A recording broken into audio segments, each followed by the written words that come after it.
afternoon, and welcome to Moments with Melinda. I am your host, Melinda Moulton, and today as my guest, I have Ken Picard. Hi, Ken. Hi, Melinda. How are you? So good to see you again. It's so good to see you too, my friend. So for my viewers, let me tell you a little bit about who Ken is. Ken Picard has been a 7 Days senior staff writer since 2002. He helped to create their news department. Ken has won numerous regional and national awards for his features, profiles, and investigative stories, and has had his work picked up by international news outlets. Today, Ken is the features writer at 7 Days. He focuses on their cultural department. He's also a professional and seasoned journalist, and his research and in-depth investigations have earned him national acclaim. Did you say that's about right? It makes me sound really good. You're also the father of two beautiful children, so I'm going to Thank you. yes. Thank you. Um, so Ken, I want to start at the beginning. You are from, I think, born and raised in Long Island, New York. That's right. So talk to us about your early years and who inspired you in the career and the paths that you followed. Who inspired me? Well, I was fortunate enough. I grew up, as you said, I grew up on Long Island, a town called Woodbury, about 45 miles east of New York City. And as far as the people who influenced me, I was really fortunate to have some really great teachers in all through school, through high school, and then into college. I had some teachers, a guy named Bill Cawley, who was our social studies teacher back in high school at Syosset High School, and he also taught us philosophy. And he was one of those people who really got us thinking about how to think, how to ask good questions. He was certainly one. And another was an English professor, Mr. McPartlin, Jim McPartlin, and he was somebody who made writing and reading good fiction and literature. He really brought it home. He made it real. He was kind of like Robin Williams' character in Good Will Hunting. I mean, he was, or no, not Good Will Hunting. The other one where he's this Oh, it's private school. society. Yeah. Right, Dead Poets Yeah, Society, that's exactly. society. And so he was just, he was one of those people. He was a real character, and he made literature come alive for us. And those are two of my teachers. I certainly had others who were great. And obviously, I credit both my parents, Maddie and Phyllis Picard, who are unfortunately both gone now. But you know, they were the people. These are some of the people who really influenced me. I started writing in high school. I was an editorial editor for our school newspaper, and so that got me thinking about it, and eventually went off to college. I went to Northwestern University for journalism, studied at Medill, um, and they really taught me how to write. So, you also attended University of Texas, am I correct? Yeah, that's right. So I Yeah. I worked. So I got out of Northwestern. I graduated from Medill in 1987, convinced that I would never, ever be a journalist. My one and only newspaper experience was with a Gannett newspaper out in Boise, Idaho, called the Idaho Statesman, which is still there. Um, and I really didn't like daily news writing. I'm not a fast writer, even after all these years. And but it just really wasn't my thing. And so I went off and I did other things between college and grad schools. I took And, about 5 years off. and we're going So, to get to that, and we're going to get to that.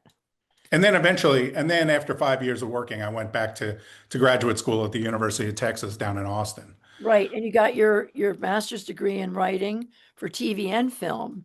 And then Yep. came shortly after you graduated, you became a park ranger, an emergency medical technician, and eventually a program specialist. Uh, Yeah. so, So, yeah, happy to talk tell that story. about So, that story. well, so let me back up just a little bit. Okay. So between college and grad school, I really didn't know what I wanted to be when I grew up. Still don't, even though I turned 60 next month. Um, but initially I was thinking about law school. My dad was a lawyer. My uncle was a lawyer. My wife was a lawyer. Um, but so I thought, oh, maybe I'll go work in a law firm. And so I got a job with a large corporate law firm down in Lower Manhattan. And I spent 2 years working in the litigation department at Fried, Frank, Harris, Shriver, and Jacobson. If you recognize one name in there, that would be Shriver, which was Sergeant Shriver. Right. And we were the southernmost building on Manhattan Island, right in front of the Staten Island Ferry. I could see the Statue of Liberty out in New York Harbor when I went to the library. And that job convinced me. And our job, in the litigation department, I was working to essentially help large multinational corporations sue other large multinational corporations, often for frivolous reasons. And and so it really, for me, it was really eye-opening. It was the kind of thing where it's like, I saw young associates in this large practice, and it was like 400 lawyers there. And they were working, they were making great six-figure salaries, but they worked 80, 90 hours a week. They didn't have a life. And I said, you know what? I don't think law is for me. This is not what I want to do. And so then I went to work, got a job working in the state legislature. I worked for a state assemblyman from Long Island named Lou Yavoli, he was a Democrat from a predominantly, it was sort of a divided district, but it was mostly, he was on the North Shore of Long Island. He was a chairman of the Commerce Committee. And but he was a real maverick, and he didn't like Governor Cuomo. But I used to drive him back and forth to Albany every week, and I learned a lot about the process. And unlike Vermont, where we have a citizen legislature, it's a professional legislature in New York, so that's their job. And he'd been in the legislature at that point, probably, I don't know, 17, 18 years when I started working for him. And I learned all about how lobbying works and all that. And I say, no, I don't think politics is for me either. So, okay, law's off the books, and then politics, nah, that's not really for me. I didn't really want to be doing fundraisers and that kind of stuff. So around that time, a friend of mine, a good friend, Sal Tafano, who I've known since third grade, he said to me, he says, why don't you go back to grad school? And I had never even thought of it. The thought had never crossed my mind. I said, all right, that's a great idea, but I didn't know what to go for. But I knew I liked to write. So, and I was watching a lot of movies and TV at the time. And so I said, why don't I go and get my degree in screenwriting? And so I went off to the University of Texas in Austin, and I got my degree in screenwriting. And I loved Austin. Austin was sort of the college experience that I never had at Northwestern because I was working so hard. I was constantly working at Northwestern, and it was so stressful, and I didn't have a fun time. But Austin in the 1990s was a blast. It hadn't really exploded the way it has now. And I had a great time, met some wonderful people. And sort of as I was finishing my master's thesis, I was probably in the last 6 months of my time there, or so I thought. I had this stretch where everybody seemed to wreck their car just before I came around the corner. And so for about 6 months, I kept pulling people out of car wrecks because Texans can be terrible drivers. And so finally, I had an experience where a woman got hit by a van right in front of me. And I stayed with her until the ambulance showed up. And, fortunately, she was okay. But a friend of mine who was an ER doctor at the time, she said to me, she says, you're always stopping at these car wrecks and you're always helping people out. Why don't you train as an EMT? You wind up doing it anyway. So I said, okay. So I had time. I was finishing up my master's thesis. And so at night, I trained as an emergency medical technician. And so after 4 years at Northwestern and 3 years at the University of Texas, I finish up my degree and I go get a job doing something that I trained 3 months for at night. The Travis County Park System, which is a park system right in and around Austin, they were looking for people who had medical training. So I fell in as a park ranger, and that was just a wonderful life experience for me because I got to rappel off of cliffs and ride horses and jet skis and jump out of a helicopter. And I was outside every day and watching the sunset and talking to people, and it was great. And it was a wonderful experience, and it challenged me in all sorts of ways. But I got to the point where I realized there was no career path for me. I didn't want to go the law enforcement route. I didn't want to be carrying a gun for a living. Um, and I realized that I didn't really have the type of skill set or personality to go on in the medical profession. So if you're an EMT and you don't do something for your patient, that patient can die. But if you're a paramedic, you could do something that actively kills your patient. And that was a sort of a level of responsibility that I wasn't really prepared for. And so I really started thinking, okay, so what do I do next? I don't want to be a cop. I don't want to be a paramedic. So now what? And at that point, it'd been 10 years. I was out of college, and I really was missing writing. I missed, you know, sort of the creative process, crafting stories and whatnot. And I was also living in Central Texas where it was 100 degrees, for 4 or 5 months of the year. And so I decided I'm going to move north. And so I moved up to Missoula, Montana. Didn't know anybody, didn't have housing, didn't have a job, but figured let me go someplace pretty and someplace colder and start to pursue my writing. And that's kind of what I did. So let's I have about 10 pages that I have to cover with you. And you've Okay. had an extraordinary life, but you began working for 7 days in 2002. Talk to Yeah. my viewers about the importance of this weekly newspaper and why independent and local journalism is so important. Well, I think that when you think about the fact that every week we average 2 to 3 newspapers close every week around the country. Um, the fact that the consolidation that has gone on in news media been going on steadily for the last 30 years or so. I think it's vital to have people who live in your community, who know your community, who care about your community, who have a personal stake in what happens in your town, your city, your state, who are out there talking to people and reporting stories and are not primarily driven by profit. Here, here. I'll give you a good example. When I lived in Missoula, Montana, there was the daily newspaper was called the Missoulian, and I remember one time, and the Missoulian was owned by Lee Enterprises, which was another. It's sort of like Gannett. It's like one of these big national chains. And I remember at one point they told all their reporters that they had to buy their own notebooks. Now, I mean, that's insane.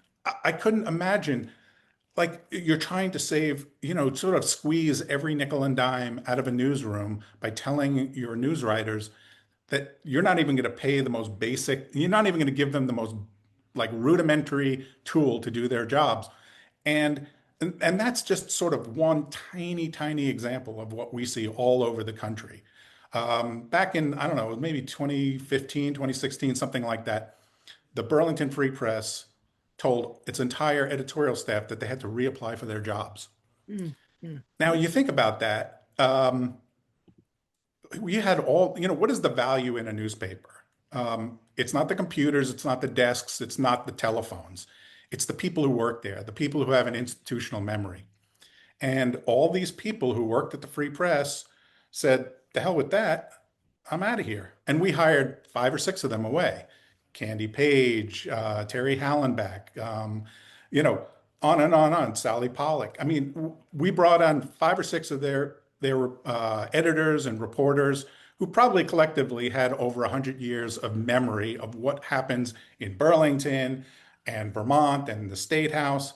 And that enriched us. And it demonstrated that, 7 days, we really are. I mean, it sounds a little bit cliche, but I mean, we're really all about the people who live here. We don't, for the most part, write about what's happening at the national level, except insofar as it affects us here. Here, here. And so, yeah, so, our advertisers or our local businesses, we're not getting money from General Motors or, Philip Morris or, big corporations. It's small local businesses and they support us and we report on what they need to know about the community. Here, here. So, Ken, you wrote the article for Backstory Eeriest Connection as part of a collection of articles that describe some of the challenges 7 Days reporters face while pursuing news events and people. And this was in 2020. Talk to us about that story because you share that you are a descendant of Ashkenazi Jews from Poland and that distant relatives of yours died in the Nazi concentration camps. Yeah, that was sort of an interesting story. So I wrote about I think it was a few years ago. I wrote about a journalist who lives in my town of Charlotte, a guy named Jack Fairweather, who wrote a book called The Volunteer, and it's a great read. It's a true story about a Polish resistance fighter who volunteered to go into Auschwitz in 1939, 1940 to sort of report to the Allies and to the Polish resistance about what was going on in there. And at that time, nobody knew what was happening. And not only did he go in there, but he organized the resistance and they stole radios and they killed SS officers. But he managed to escape. He actually went into another concentration camp, escaped that one as well, and got all this information, all this intelligence back to the Allies about it. Sadly, after the war, he was considered a traitor, and the Polish government, I think, executed him. And his story remained hidden for years until I think sometime in the 1990s, after the fall of the Berlin Wall, and a lot of these things came out. So Jack wrote this fantastic book called The Volunteer, all about this guy. And while I was thumbing through this book one time, I get to a page and there's a photo of somebody, and it just kind of stopped me cold because the photo of the guy looked just like my dad. I mean, he looked like he could have been a relative of my dad, and his name was Pikarsky, which was the name that my family had before my grandfather changed it in the 1920s, I believe, 30s, because he was at that time he was doing business in Paris. He was an accountant and a businessman, and didn't want a name that sounded Jewish because of all the anti-Semitism at the time. And so he chose a French Catholic name that was all over Paris. He chose the name Picard, so we have no connection, no genetic connection to all the French here. And this photo just sort of stopped me cold. That's fascinating. So, what would you say is one of the most iconic and difficult stories you have ever written? There are probably many, but which one stands out in your mind? The most difficult, and I'd say there's iconic stories that I've done. I think going into the Asian massage parlors is probably the story that many people who've been in Vermont for a long time will remember that I did. And really simply, this was basically an undercover piece about the quote unquote massage parlors that were at one point all around Vermont, that were basically fronts for prostitution, and sex workers had, basically women were being trafficked Mm, through there. They were mostly Chinese and Korean nationals. Many of them were in the country illegally. Um, and they essentially lived in these massage parlors. And what was crazy about it is there was one right down on Battery Street in Burlington that probably for 10, 12 years I had gone by every single day. And I'd come in the morning and they had the little neon open sign lit up first thing in the morning. And if I left at 8 or 9 o'clock at night, that light was still lit, and never gave it a moment's thought until I went in there one day and realized what was going on there. wow. And that story helped. And I won't say I can't take sole credit for this at all, but I think that helped put some of the human trafficking that goes on in Vermont on the radar. I think in all I've done 3 stories that have involved some form of human trafficking. I think the back in 2003 or four, I did a story about the Mexican farm workers. Right. And that was a story that at the time, it actually started as a human interest a story assignment. One of my editors, it was the middle of winter, and one of my editors said to me, uh, "Hey, I hear there's a couple of Mexican guys who are working on a farm down in Addison County, and it's really cold out. It was below zero at that point." And she said, "Why don't you go down there and interview these guys and find out what life is like for them?" And so I knew a guy here in Burlington who he could he spoke Spanish. He was of Mexican descent, and he agreed to come with me down to these farms. And we met these guys, and it was readily apparent at that point that he said to me, he's like, "None of these guys are here in the country legally." And now today, most Vermonters know that the dairy industry survives on undocumented workers. But back then, it was well known for dairy farmers, and it was probably well known in the Agency of Agriculture, but it wasn't really well known amongst the general population. And so we wound up putting a Mexican farm worker on the cover of 7 Days, and that exploded. That was a game changer because so many things happened. It was a sort of a snowball effect. All of a sudden, all these people who had lived or traveled down in Latin America suddenly wanted to help. They wanted to provide health care. They wanted to change the laws about these guys being able to, and I say guys because they were all men supporting families back in Mexico.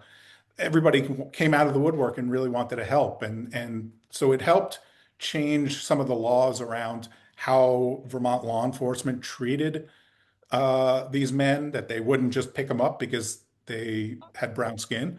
Um, and they wouldn't ask them about their immigration status unless they were accused of a crime. And so these things were all codified into state law or into local statute. And that was a big deal. That was a big deal. That made a real difference. So now we're going to move to our current state of affairs, if that's Mm, okay with you. What do you make of yeah. the rise of fascism in our country? I'm sorry, what was the What do question? you make of the rise of fascism in our country? Well, I feel like we're getting dangerously close. I think that there are a lot of people who don't know history, and so it feels like we're destined to repeat it. Um, I think one of the biggest challenges that we are facing now, and we will continue to face even more going forward, is the gap in information. Um, I believe that half this country consume information and from one source, and the other half consume it from another source, and there's very little overlap. And so we live in very, very different ideological and factual worlds. And so they can't understand how we perceive things. We can't perceive how, we look and they see us as, the enemy. We see them as the enemy. And that is, I mean, that's not a good state of affairs. It's really problematic. And I think going forward, as AI becomes more and more integrated into our lives, I think it's going to be harder and harder to differentiate fact from fiction. I believe that George Orwell got everything right but the year. Um, I feel like things could get worse before they get better. At the same time, and I'm generally an optimist, and I believe that what we do need as a country is more opportunities to be able to sit down with people and have discussions about things that we agree upon instead of things that we disagree on. Because I think that if you strip away the labels and political parties and slogans and colors of red or blue or purple, I think that when you really get down to it, most Americans, like most humans, essentially want the same things. We all need food, we all need shelter, we all need clean water, clean air to breathe. And I think that we focus too much on the things that divide us instead of the the all the things that unite us. Here, here. And I can't think of any place in society right now where we spend any amount of time at all focused on what are our shared values? And so, I would love to be part of some sort of effort that does that, that we sit down with people who fundamentally disagree with us and say, where are our common points of interest? Because I think it's only through those things that we move forward. Here, here. Well, we're also going to move forward as people start to feel the effects of fascism, who we can move the electorate. But anyway, as a journalist, are you concerned about freedoms for the press Oh, under absolutely. under this Absolutely current? all the time. Well, let me finish. Under this current administration, the U.S. has fallen to 57th place in 2025, its lowest ranking in history, reflecting a deepening crisis for journalism. Can you talk to that? It's thankfully I work for a publication that is in some ways insulated from the pressures that other media outlets feel. Okay. We're not ABC, we're not CNN, we're not the New York Times. Um, Donald Trump is not threatening to sue us every week and a half. Um, and we don't, it's not like we have one big advertiser who says, stop doing those stories or else. So in that sense, as personally as a journalist, I have not felt threatened yet in that way. Um, which is not to say, however, that we are in any way immune to the violence, the politically motivated violence that plagues our country right now. I mean, we live in a state that has some of the most lenient gun laws in the country. Um, we now have law, I mean, ever since the Charlie Hebdo shooting in France. We now have our doors are locked. We have panic buttons in our offices. Our security is much more than we used to have an open door policy. Literally, we had our door open. Anybody can come in and talk to us, and that's how we got a lot of our stories. We don't do that anymore. People could still come by, but they have to be buzzed in. Um, and so, yeah, I think we're in a dangerous time when journalists are afraid to report stories. I think it's really, really problematic what's going on in terms of the White House press corps and access to the president. I think, when the president comes out and openly says things that you can't even imagine a president ever saying, basically saying that, ABC is fake news. And the last time I threatened him, I got $16 million. I think this next one's going to be even more lucrative. I mean, he's talking like a mafia boss. I Mhm. mean, and he's saying these things out loud. And, somehow this is not, there's, an entire political class that goes, oh, well, that's Trump being Trump. Yeah, I Uh, think I think it's changing. But Ken, thank you so much for that insight. Let's move to Burlington. You have written so many articles about our Queen City. Are you concerned about the state of our major city in Vermont? Because a lot of folks are, and they are not coming into town. So talk to us a little bit about that. yeah, short answer, yes, I am concerned about Burlington. I think we are finally, after many years of being sort of insulated from, the social ills that afflicted bigger cities. Burlington is finally feeling the pain of it. Um, Certainly, the opioid crisis has really hit us hard. I think we have other challenges as well. I mean, having lived in bigger cities, I lived in Chicago and New York and Austin, and um, having traveled to cities that feel much less safe than Burlington, I personally don't feel as threatened as some people do, though I totally understand it because Burlington used to always feel like such an ideal type of city, I mean, it's a city and it's the biggest city in Vermont, but that's not saying a lot.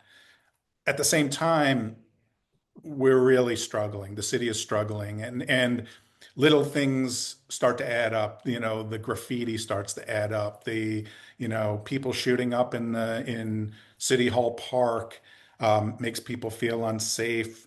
And then actual acts of violence, stabbings and shootings and things like that. They all, yes, they and businesses say, you know what, I'd rather be out in Essex or Williston. This is not the city that I once knew. And yes, I am concerned about it. I But think we're, there are, yep. I just want to add that we're very lucky to have a group like the Building Burlington's Future that's come yeah, out now raised that $1.5 million to make a difference. I personally think that Burlington is starting to turn around. I Um, hope so. I think the construction has been a real struggle for local businesses because people can't get to them. And I think when we come out the other side and the city looks newer and cleaner and pedestrians have an easier time of walking around, I do think things will come back. I don't think the city is lost forever. It's not going to sink into Lake Champlain. But yeah, I think it's, we've gone through some tough times. I do think that you know some things, with our police force have been a challenge. Losing police was a real challenge. And look, that's a whole other discussion that I don't really want to is wade into. But and also, whether which crimes are prosecuted and which crimes aren't. right, and And also housing, which now the new building is up, and so we're going to keep moving because we've run out of time. But I want to keep talking to you. Are you sure, sure. are you surprised by the number of protests that are happening all over the state? And do you think the media is giving them enough attention? Am I surprised by them? No, I'm not surprised in the least by the number. I think I think they could be reported more than they are, and I think that's true not just in Burlington or Vermont. I think that's true nationally. I think that often protests don't get covered. Um, I think that the challenge is going to be what are considered effective protests going forward? And one of the things that I fear with this current administration is them looking for a pretext to come in and crack down on protesters, whether it's agents provocateur who come into a protest and start trouble and break windows and set cars on fire. I worry about that, but I do think that we need to rethink how protest and how resistance happens in this country, um, and also how the press covers it. How do we talk about it? How do we talk about issues? I know that, and during the first Trump administration, there was a lot of discussion like, do we say President Trump is using falsehoods, he's mistaken, or is he out and out lying? And I know it took a while before a lot of news outlets started saying that he falsely reported something. Um, but I think it's time to call a spade and say, what is in fact happening and what is happening right before our eyes. The challenge is getting people to sort of all to consume sort of the same information. It used to be that we all got our information from the same source, but then we had different interpretations of what it meant.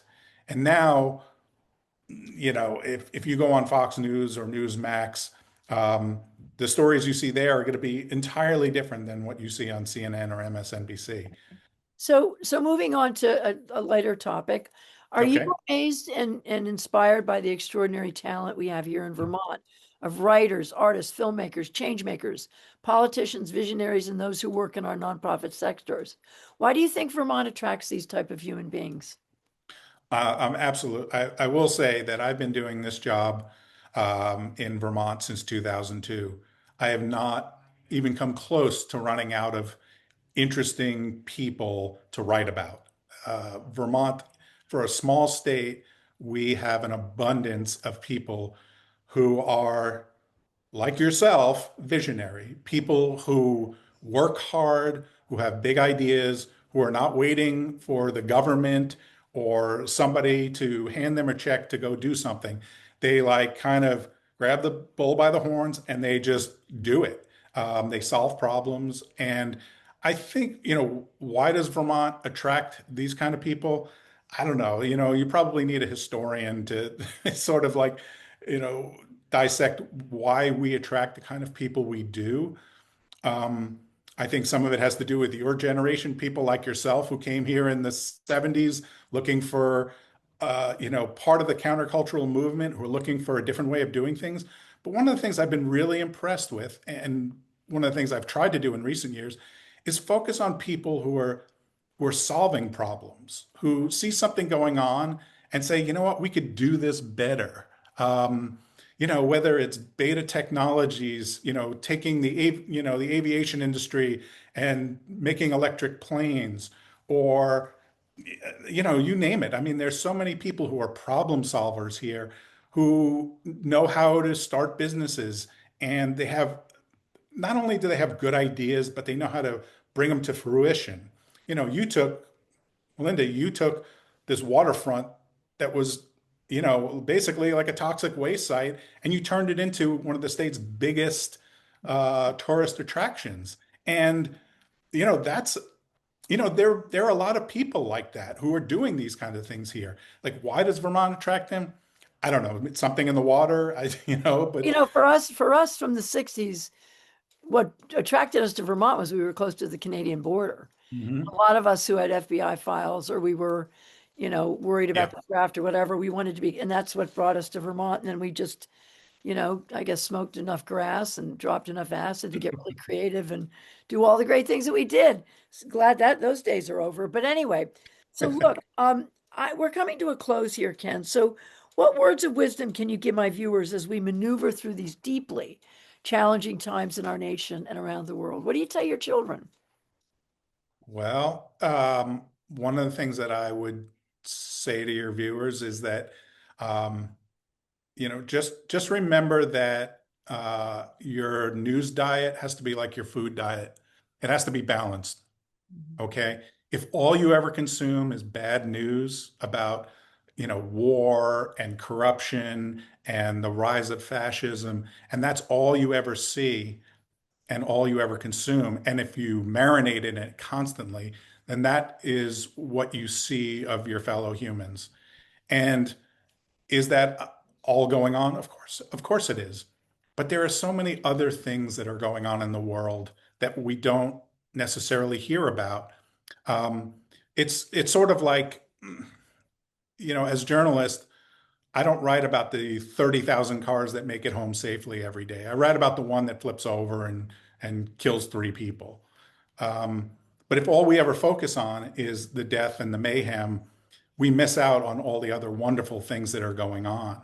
And here in Vermont, especially, we have a lot of really amazing things. And for many of us, our problems are first world problems. Sure, are our taxes too high? Of course. Are the cost of healthcare too high? Absolutely. But like, our life expectancies are getting longer. I mean, we still have freedoms. We still have the ability to sit here and have conversations like this and talk about fascism. And I think that we really need to just sort of always, remember that, like, humanity, it has the ability to solve all the problems that we face today. We have everything we need. It's not like we need somebody from another planet to come in and solve all our problems. All of this stuff, everything we have all the energy we need. It all comes from the sun or the wind, or, all these problems are absolutely solvable. We just need the collective will to do it. You are And such a delight. so, It's just such a delight to have you on my show, and I am so well, honored thank you. to have you, as I consider you one of the most in-depth and powerful journalists in Vermont. Well, And I and well, I thank actually you, think Melinda. I actually think in the country, quite frankly, that's how much I adore you. But you have Thank you. given us insight, wisdom, and inspiration through your writing for Well, thank several decades now, and I want to thank you for that. And to all of my viewers, next time you pick up your 7 days sitting at your grocery store and you see Ken Picard's name, I suggest you read his story, because you will be inspired and you will be moved and you will be uplifted. So for that, my friend, I thank you so much for all that you've given this state. Really, Well, to you as well, Melinda. It's always a pleasure chatting with you and catching up. thank you, my friend. And to my viewers, I will see you next time on Moments with Melinda. Goodbye.